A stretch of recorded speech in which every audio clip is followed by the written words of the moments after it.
It started with a glass of bourbon, a reckless dare, and a girl who didn't even know she was being watched. Alexander Blake had never lost a game, not in business, not in courtrooms, not in bed. He wasn't the kind of man who asked questions. He was the kind who gave orders and expected the world to adjust. That night, in a private lounge 50 floors above Manhattan, surrounded by billionaires too rich to feel guilt, someone threw out a challenge they didn't think he'd take seriously. Nolan Bishop, longtime friend and occasional troublemaker, was the first to laugh. "You've done it all, Alex. The supermodels, the diplomats, the actresses who needed NDAs. What's left to prove?" Alexander didn't even look up. He poured himself another drink, ice clinking against crystal like distant thunder. Nolan tapped on his phone, swiped to a security feed, still paused on a grainy image. "She works in your building, does laundry and linens for the penthouse floors. They say she's Amish." That word made someone chuckle. "In New York? No way." Nolan grinned, flipping the screen around. "She left her community 2 months ago, something about caring for an aunt who's sick. But she's still living like one of them, still wears the bonnet, still walks like she's holding something sacred inside her." Alexander finally glanced over. The girl in the photo wasn't striking at first glance. She wore a plain blue-gray dress, her hair pinned back tightly, her posture rigid but poised. She was carrying a bundle of sheets, walking through the lobby as if the marble floors didn't impress her. Alexander's gaze narrowed slightly. "She looks young. She's legal, 22, name's Rebecca Yoder." "And untouched?" Nolan smirked. "Untouched, unkissed, probably thinks passion is something you confess, not feel. Bet you can't even get her to look at you twice." Alexander swirled the bourbon slowly in his glass, the silence stretching until it became a decision. "What's the bet?" Nolan didn't hesitate. "One night, get her into your penthouse, get her to undress. No strings, no pressure, just one night. And if I win, 20% of the Halcyon deal, final." That made heads turn. Halcyon was worth $500 million. Even Alexander paused. "You really think I'll fail?" Nolan grinned. "I think you've never tried to seduce someone who wasn't already playing the same game." Alexander stood without a word, buttoned his jacket, tossed back the last of his drink like it was water. "Send me her schedule." The room laughed, but no one doubted he'd do it. He always did. What none of them knew, what not even Alexander himself understood yet, was that Rebecca Yoder wasn't the kind of girl you could tempt, or pressure, or corner. She wasn't quiet because she had nothing to say. She was silent because she had already heard too much. And when the moment came, when she stood in his penthouse surrounded by walls of glass and asked him calmly, "Is this what you do with your power?" he wouldn't feel like a man at all. He would feel like a boy undone, because Rebecca wouldn't be the one who surrendered that night. She would be the one who stood steady as he fell. And in the silence between her breath and her bravery, Alexander Blake would lose the one thing he never expected: himself. Rebecca Yoder had never seen the inside of a skyscraper until the day she stepped off the Greyhound bus and stared up at the steel and glass tower that housed the laundry service where she had been offered work. She didn't flinch at the rush of taxis or the sharp scent of asphalt and exhaust, but inside, behind her calm expression, everything felt foreign. Too loud, too fast, too exposed. She came from a world where Sundays were for stillness, where technology was forbidden, where the sound of a horse's hooves on dirt roads was more common than a car horn. Her family still lived on a farm 3 hours outside of Lancaster, Pennsylvania, and even though she hadn't spoken to them in over 62 days, she still carried their silence like it was stitched into her skin. She had left the Amish community not out of rebellion, but out of necessity. Her aunt, who had long since chosen to live English, as they called it, had been diagnosed with aggressive lung disease. She needed someone to help with her breathing treatments, her food, her appointments. Rebecca volunteered without hesitation.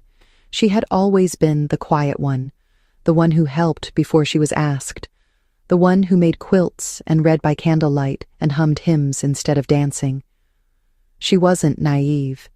She knew the world outside was louder, faster, and far less forgiving, but she had promised to help, and promises meant more to her than comfort.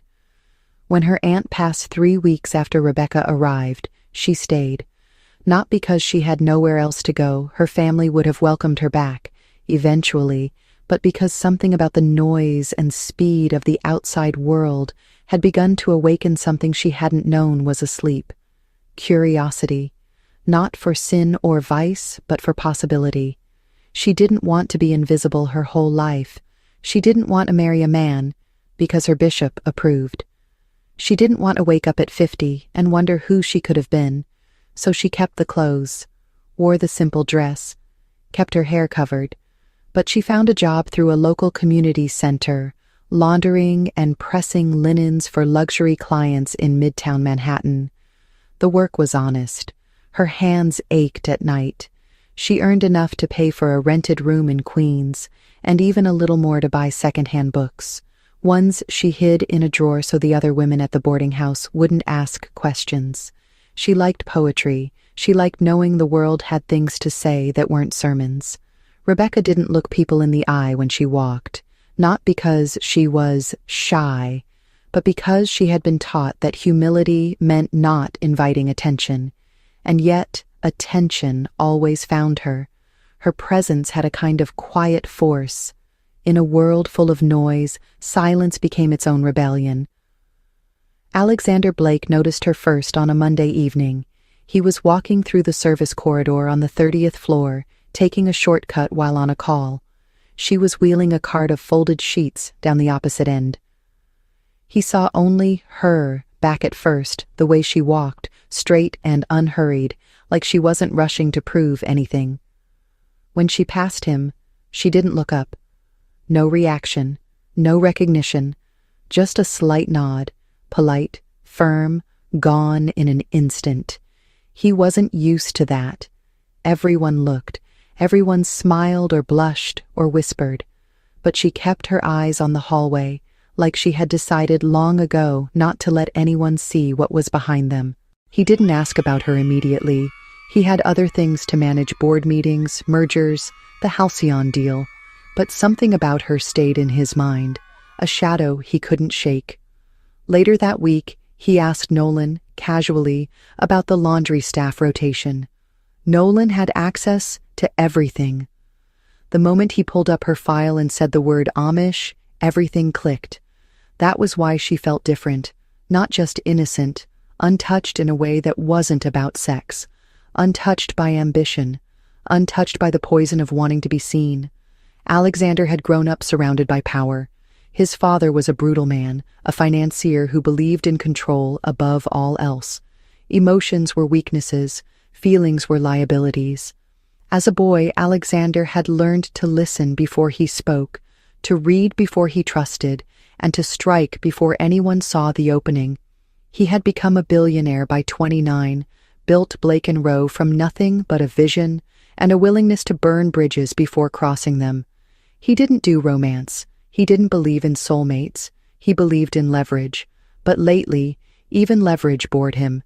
He had won every game, closed every deal, slept with every kind of woman, beautiful, brilliant, broken. None of them stayed. He didn't ask them to. He thought that meant he was in control. Until the night Nolan made that bet. Alexander didn't need the money. He didn't need the ego boost. What he needed, though, he didn't realize it yet, was the challenge of something real. Someone who wouldn't bend. Someone whose yes actually meant something because she still believed in the power of no. He didn't know that Rebecca didn't believe in games, that she had never even kissed anyone, not out of fear, but out of reverence. He didn't know that she read Rilke under the covers at night and whispered verses to herself when the world felt too loud. He didn't know that her silence wasn't weakness, it was armor, and the only thing strong enough to break his.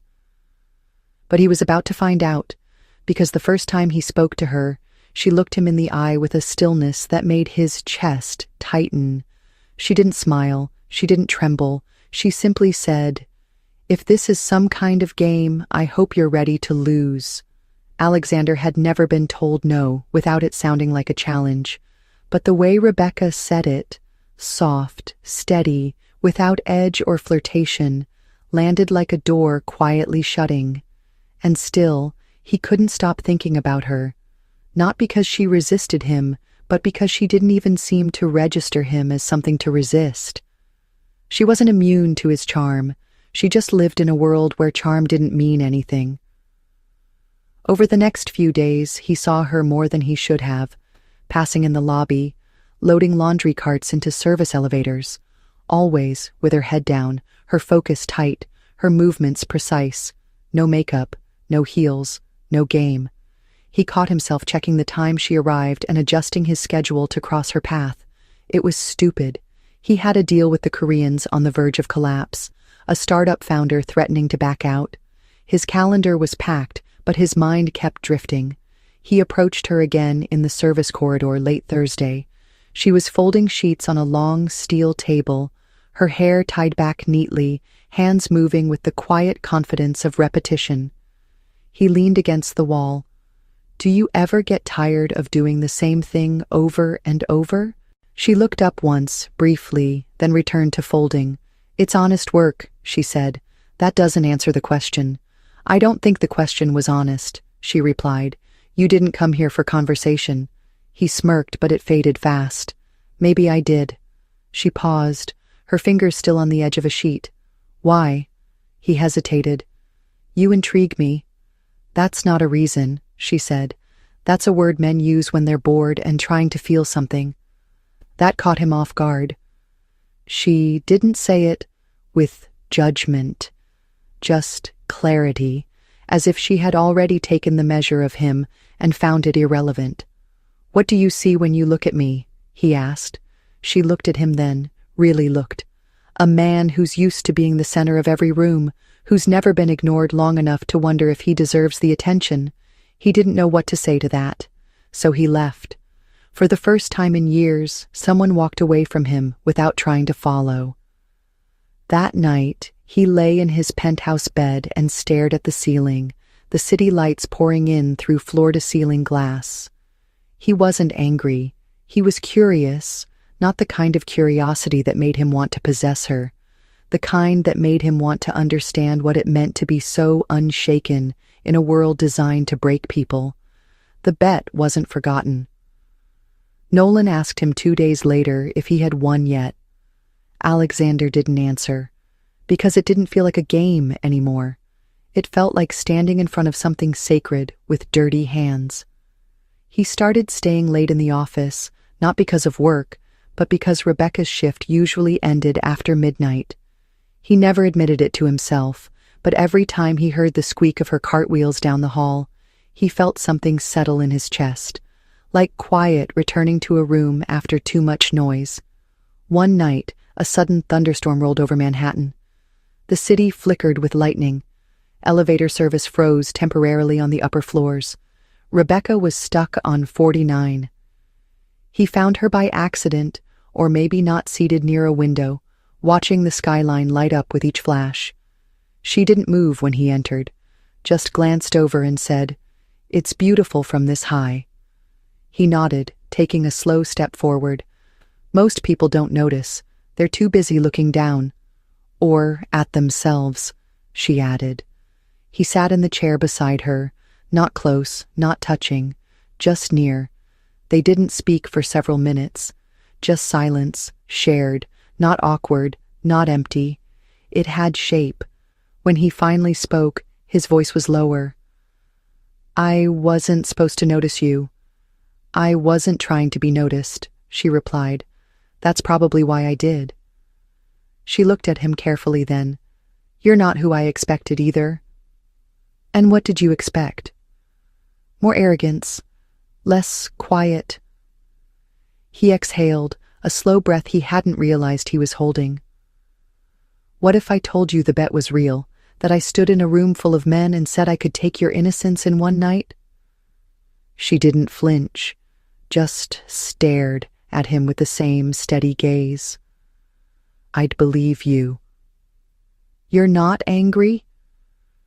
"Disappointed," she said, "not because you said it, but because you thought it mattered." That stunned him more than yelling would have.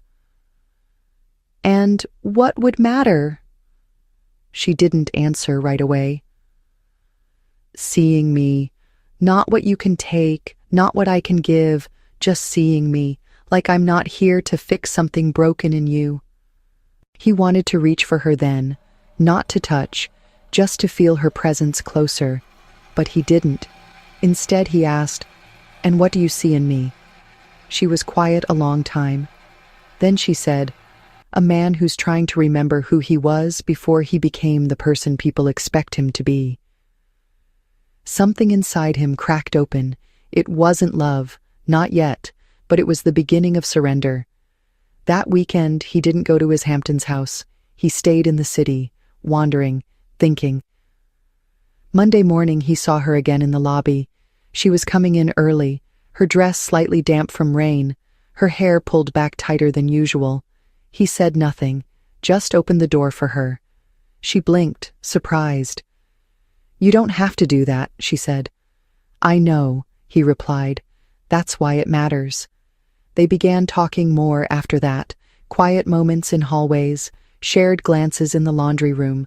Once, she found a paperback book left on her cart, Neruda poems, no note. Just page 34, dog-eared. She didn't ask if it was him. She knew.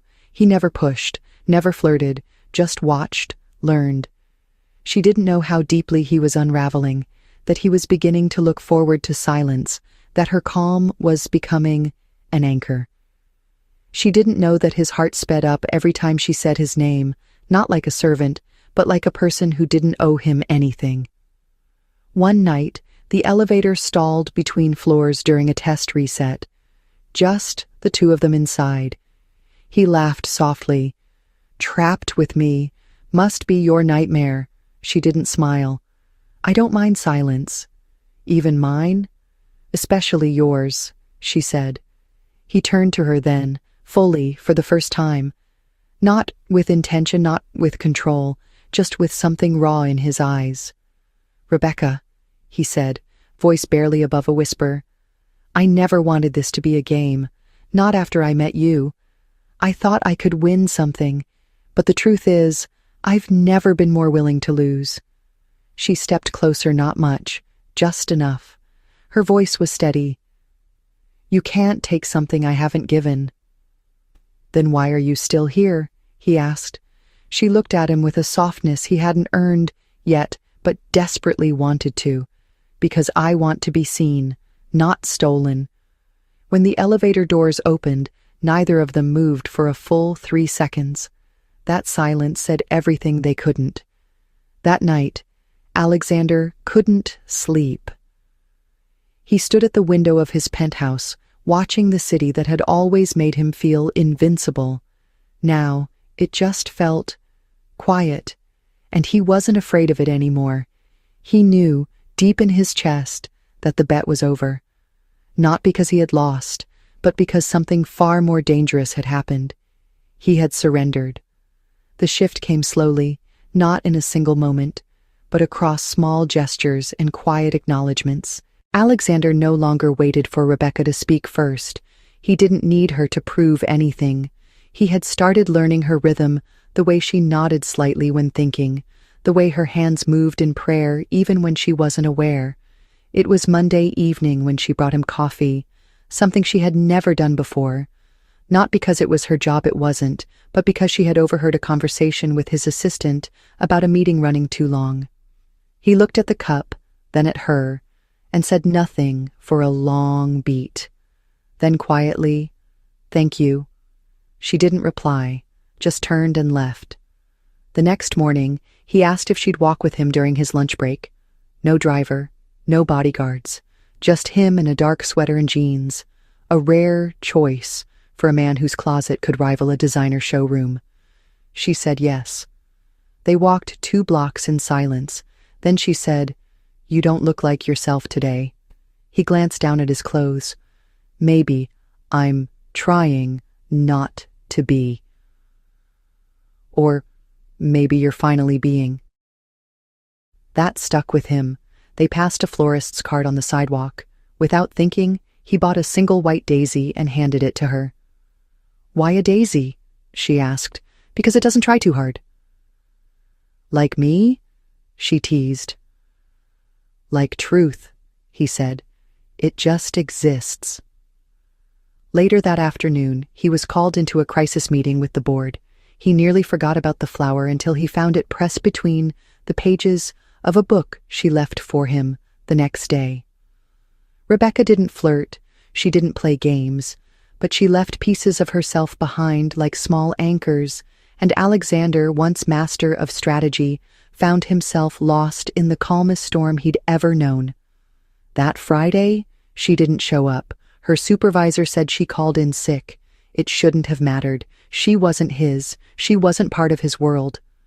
But by midnight, he was pacing his penthouse, staring at his phone.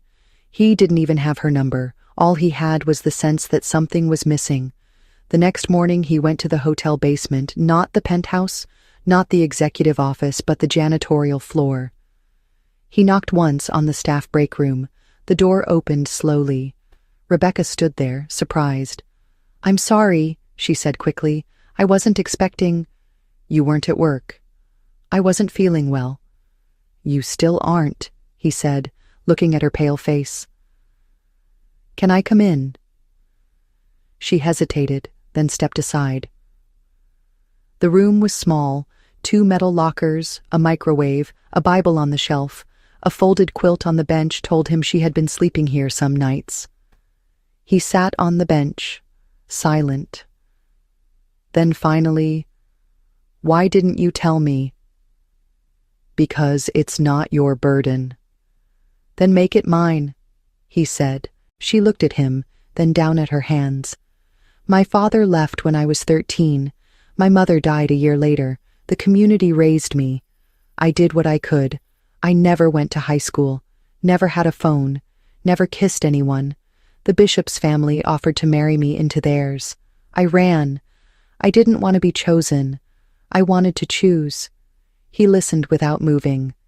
"And you came here. Because it was far, because no one would find me." "They're looking for you?" "Not anymore," she said. "Once a girl leaves, she's erased." Alexander exhaled slowly. "And yet, you're still whole." "Not whole," she said, "but not owned." He stood slowly and walked to her. Not close, not yet, just enough for her to see that he wasn't afraid of her truth. "Rebecca," he said, "do you know what you did to me?" She blinked. "Nothing." "Exactly," he said. "You didn't chase me. You didn't pretend, you didn't bend, and that destroyed everything I thought power looked like." She stepped forward, then, inches away.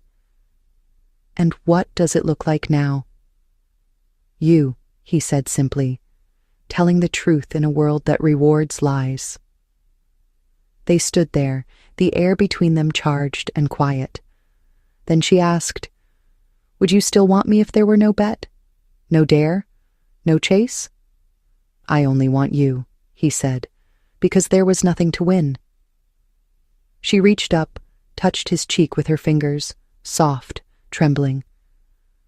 "I've never been touched like this," she whispered. "Not by someone who didn't want to take something." He rested his forehead against hers. "And I've never wanted to give more." He didn't kiss her. He didn't pull her in. He simply stayed there, breathing with her, letting the silence speak what their bodies hadn't yet. When she finally stepped back, her hand slipped into his. "If I let you in," she said softly, "promise me you won't look away." "I've only just started seeing," he replied. That night they didn't go to his penthouse. They went to a small suite 2 floors down. No glass walls, no city lights, just soft yellow bulbs and cotton sheets.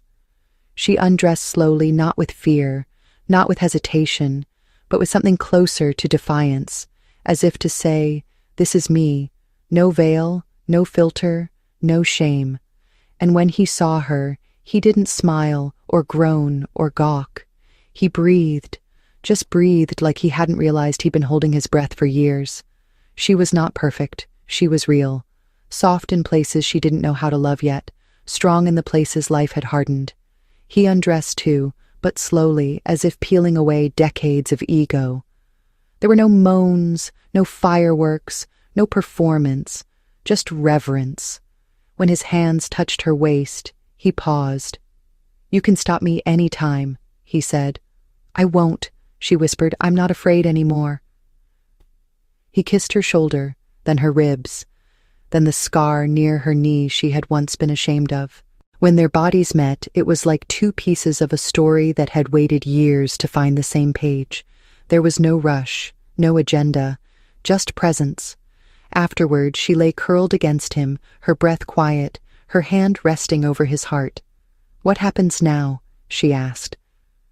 "Now," he said, "I unlearn everything the world taught me about winning, because losing myself in you might be the first honest thing I've ever done."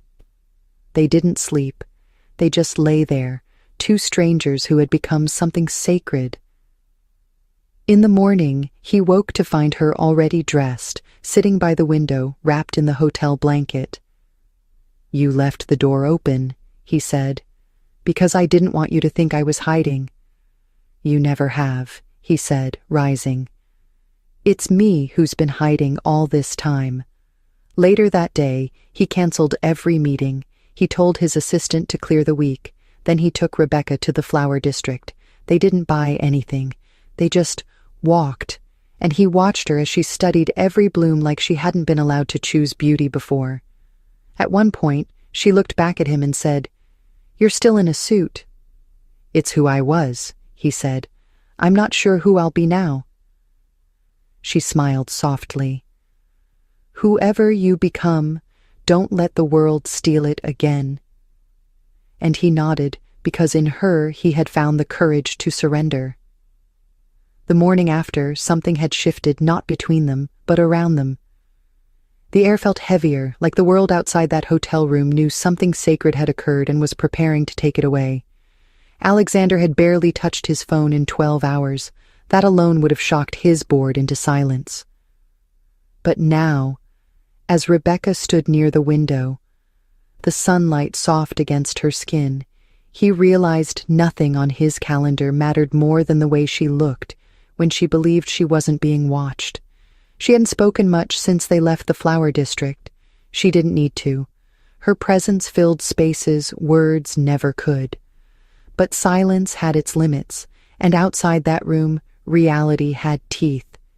It started with a photo, a blurry image of Alexander at the market, standing too close to a woman in plain clothes. Then another, her face partially turned, but recognizable to anyone who had seen her even once. The gossip blogs didn't wait for confirmation. Headlines spread like fire. "Billionaire caught in secret affair with unknown woman." "CEO's mystery girl. Is he giving up the game?" Comments flooded in. Some called her a distraction, others worse.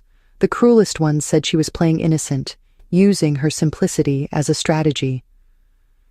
Alexander read every line in silence. His PR team begged for a statement. He gave none.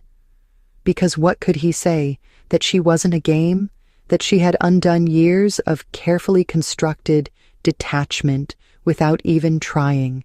Rebecca didn't see the news until the following evening. She had gone to her shift at the hotel like nothing had changed, not knowing her face was being passed around every major outlet. When she entered the laundry room, one of the other girls, nervous and wide-eyed, handed her a printed article.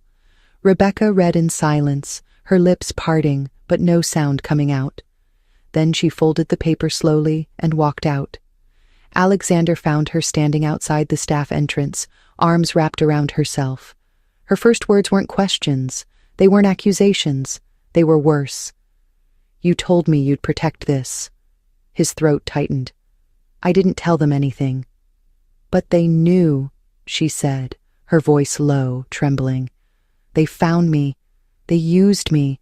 I didn't even know I was being watched. I'll fix it, he said quickly. No, she interrupted. You can't fix this like a business deal. She turned and walked down the street. He followed, but she didn't stop. Not until they reached a quiet alley behind the hotel. There, she finally faced him. Do you know what it's like to build your entire life on silence? To be taught that your value lies in what you hide, not what you show. He nodded, slowly. Yes, that's why I saw you. Then why didn't you guard me like something sacred? She asked. He had no answer, because he hadn't. Not really. He had brought her into his orbit, but hadn't considered how close the fire would come. She stared at him for a long beat. You let them see me before I was ready. He could have explained, could have reminded her that it wasn't his fault, but he didn't. Because she was right. In the world he lived in, nothing stayed untouched for long. The next day, she didn't show up for work. By noon, she wasn't answering her messages. By nightfall, she was gone from the hotel entirely. The manager said she'd packed a single bag and left before sunrise. Alexander sat in his car outside the staff entrance for an hour, waiting, hoping. But she didn't return. Instead, he stared at the note she left behind. 8 words, written in clean, careful script. I need to remember who I was before you. He read it over and over. He didn't sleep that night. He walked through his penthouse, each room echoing with her absence. She had only been there once, briefly, and yet the space felt emptier than ever. A week passed, then 2. His board noticed his distraction. Blake noticed too.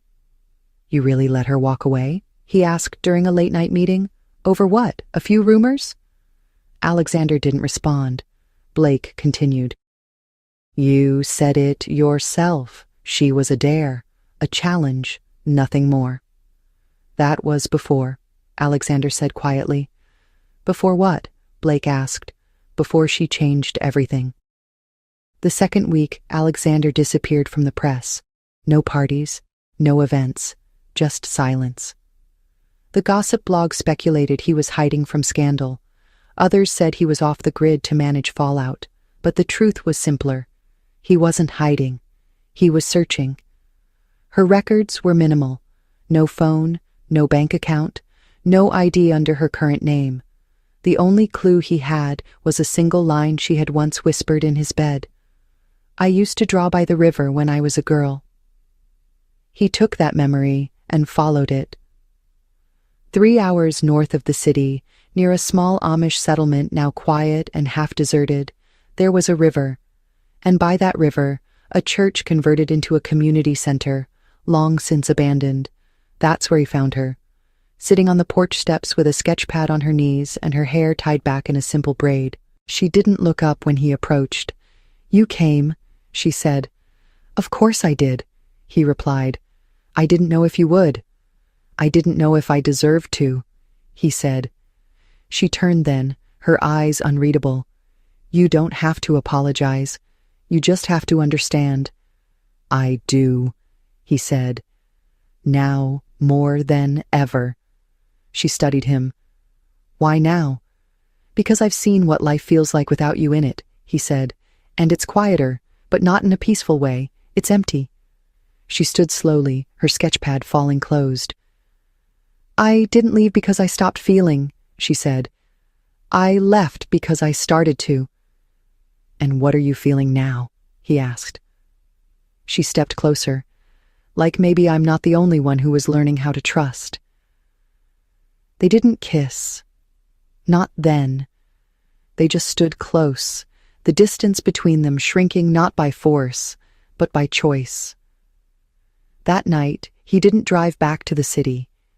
He stayed, sleeping on the wooden floor beside her in the church's old prayer, ici, listening to her breath in the dark.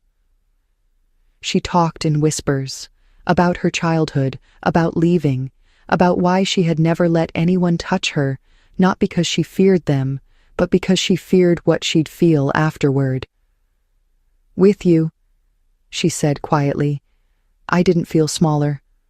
I felt seen." He took her hand. "With you, I didn't feel like a man who had everything. I felt like a man who finally had something real." The next morning they walked by the river. No cameras, no security, just wind and water and the sound of birds. She smiled for the first time in days. He reached for her hand again. This time, she didn't hesitate. Back in the city, the noise hadn't died down.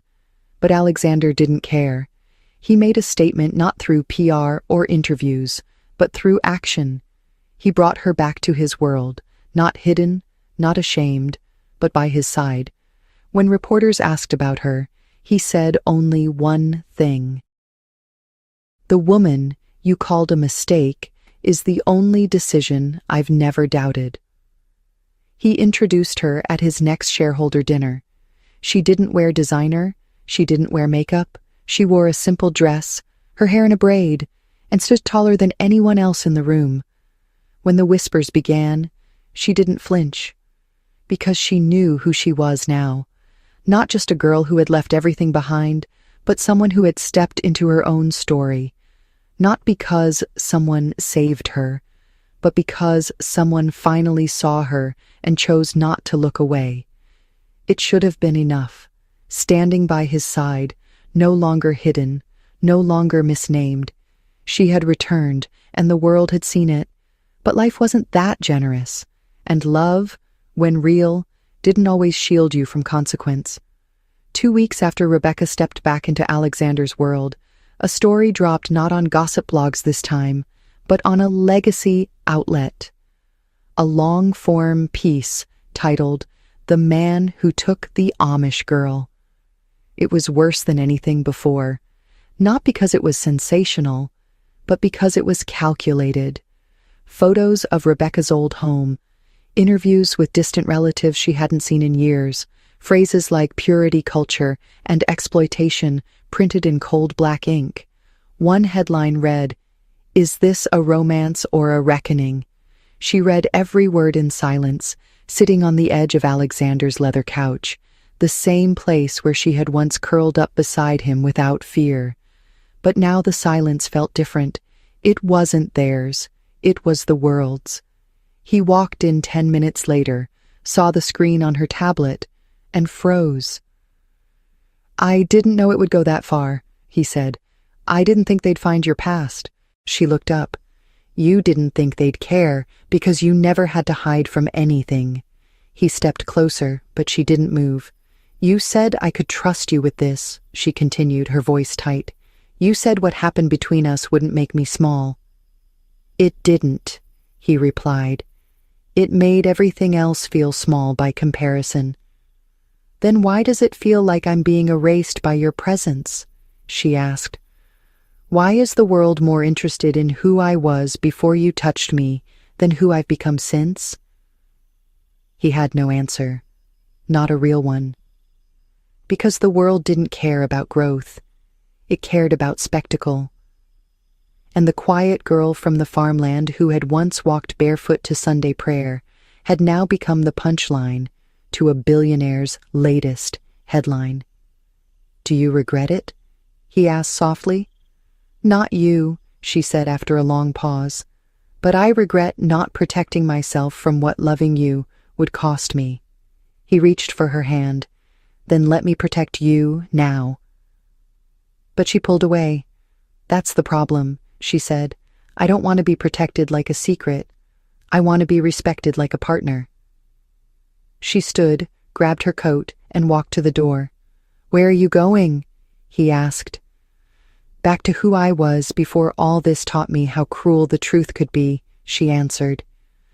The door closed behind her, and he didn't follow. Not because he didn't want to, but because for the first time he understood that love didn't always mean chasing. Sometimes it meant standing still and hoping they'd return on their own terms. In the days that followed, he didn't issue statements. He didn't hold press conferences. He withdrew, not out of shame, but out of grief. He spent nights in his office, reviewing documents without reading them. His assistant noticed the change. The rest of the staff whispered quietly. He stopped attending events. He canceled a keynote. Blake called 3 times. Alexander didn't answer, but every night before locking the office, he took out the folded drawing she had once left in his room, a sketch of 2 hands almost touching. It had no signature, no title, but now it felt like the only truth left. 3 weeks passed. Then, on a Friday morning, he got a call from someone he didn't expect, Rebecca's younger cousin, Hannah. "She's back home," the girl said quietly. "Not at the community house, but the river, the one she used to draw at." "Why are you calling me?" he asked. "Because she doesn't cry in front of people," Hannah whispered. "But last night she did." The gravel road was longer than he remembered.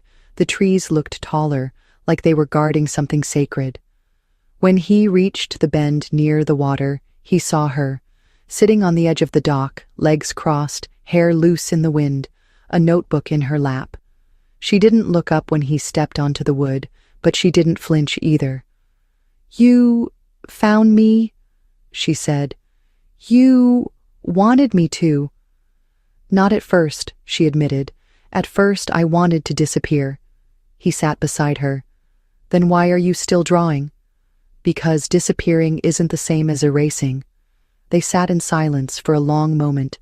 Then he said, "I read the article again." She looked at him. "Why?" "Because I wanted to see if there was anything in it that still made me ashamed," he replied. "And there wasn't."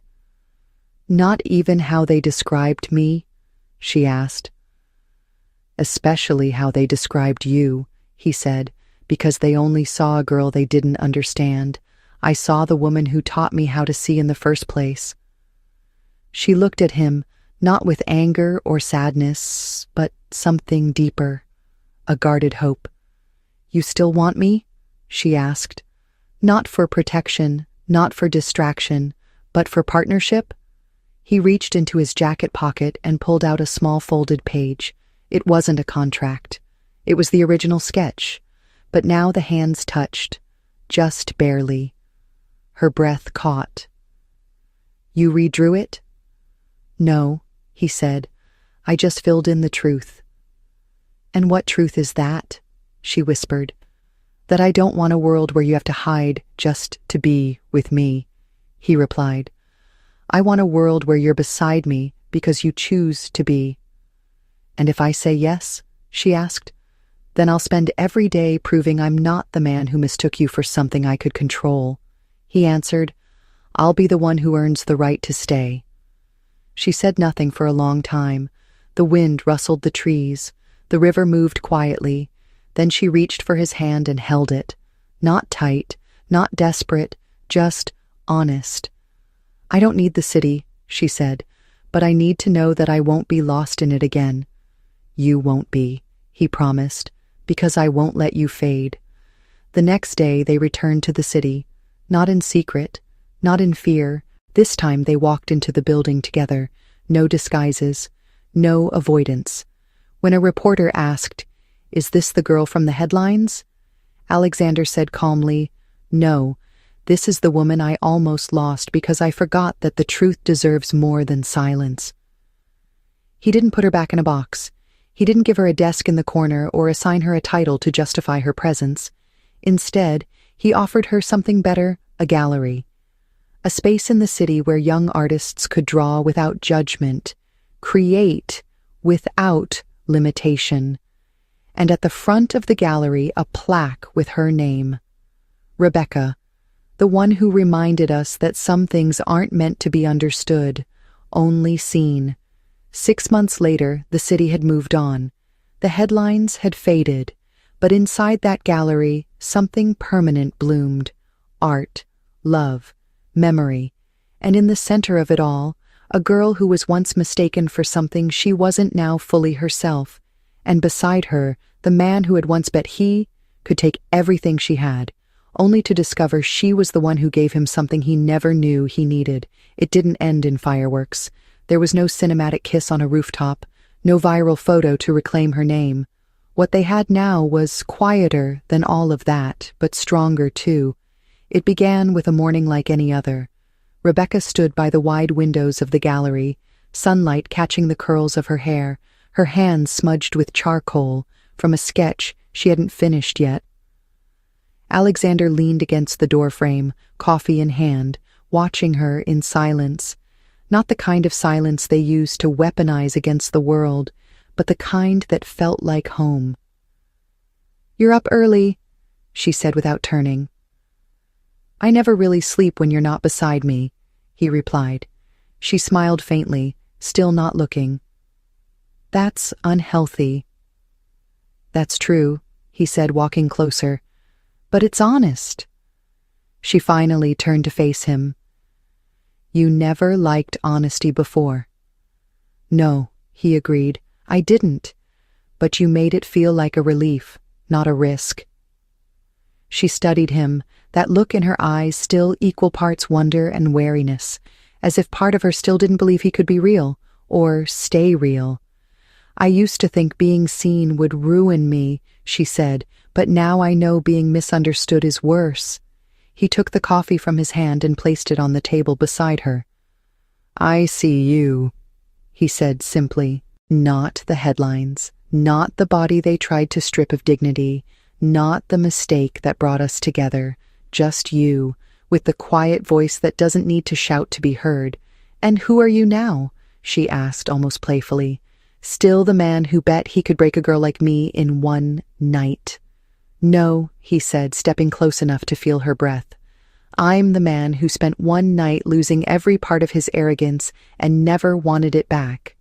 She didn't say anything at first, just reached out and touched the scar on his wrist, the one he never explained, the one she never asked about, because she knew by now that some stories are too sacred for explanation. They only exist in the way someone's breath catches, in the way their voice softens when they say a name like it's prayer, and in the way a man holds a woman not to possess her, but to remind her that she never had to be earned. When the gallery opened that morning, the first exhibit people saw wasn't her best drawing. It was the one she once sketched in silence, the two hands finally touching. No caption, no frame, just paper and pencil and truth. Some people paused, some moved on, but one couple stood longer than the rest. A young girl in a linen dress and a boy who looked like he hadn't learned how to speak yet without apologizing. She pointed at the sketch and whispered, "Do you think they found each other?" And the boy replied, "I think they never really let go." Rebecca watched from across the room, Alexander beside her. She didn't need to answer. She just reached for his hand, and this time he didn't flinch, because some stories begin with a mistake. But the ones that last, the ones that matter, are built slowly, quietly, and without shame. Not about innocence lost, but strength found. Not about conquest, but connection. And not about who touched who first, but who stayed when everything else tried to pull them apart. He once bet he could break her in a night. But she showed him that real power isn't taken. It's given, chosen, and never, ever forced. That was how they ended, not with surrender, but with belonging, not as opposites, but as equals. She was no longer the girl who was mistaken, and he was no longer the man who mistook her. They were just two people who saw each other fully and still chose to stay.